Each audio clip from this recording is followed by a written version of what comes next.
So, ayun guys, voice over tayo.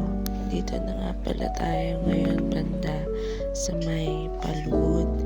Dati 2 lanes lang to, ngayon 4 lanes na. Talagang pinalawak na nila yung daan kasi dami kasing na-aksidente rin dito banda eh. May mga motorista din kasi na parang riskal mag-drive, kala mo mauubusan sila ng daan. So, malawak na. Dito na yung bandang Palud, and then yung banda rito sa kanan, yan yung bilihan ng mga slab na pwedeng pangbakod sa mga bakuran sa inyong bahay.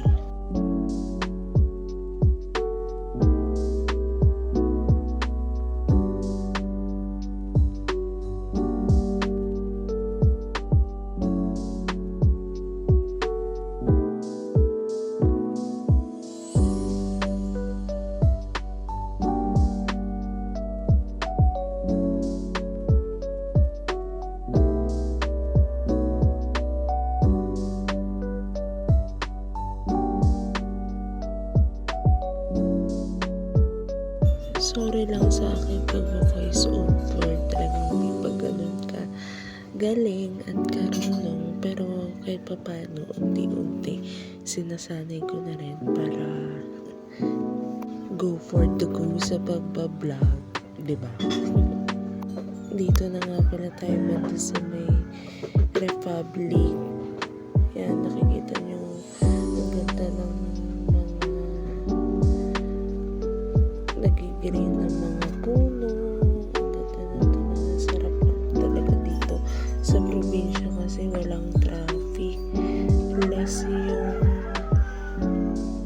usok ng mga sasakyan kasi hindi katulad dun sa mga lugar na sobrang traffic. Grabe, parang na sa usok ng mga sasakyan, hindi dahil. Kaya thankful pa rin ako kasi kahit pa paano dito hindi ganun ka stress mag-rides kasi walang traffic. Yun nga lang malimit ang mga minsan may mga na-aksidente pa rin talaga kasi hindi marunong gumamit ng daanan.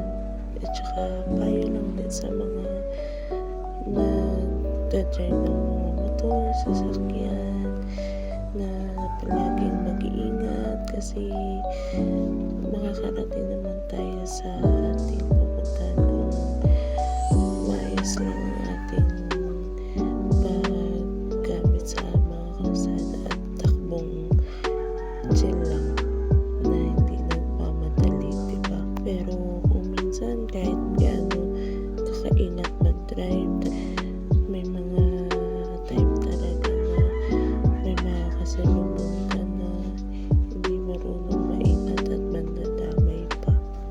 Sa bawat biyahe namin ang sinesenter namin ng Panginoon sa aming mga lakad, nagpipray kami bago umalis kasi protection din yan natin sa ating pagbibiyahe.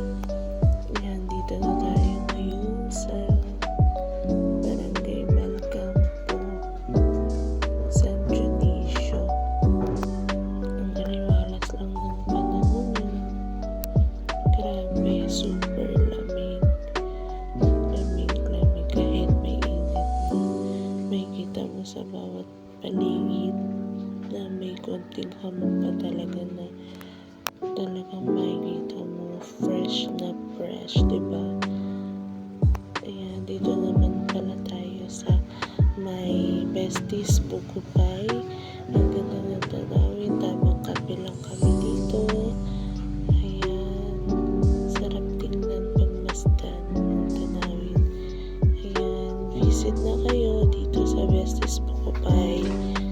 Masarap yung kanilang merienda, perfect pang pasalubong.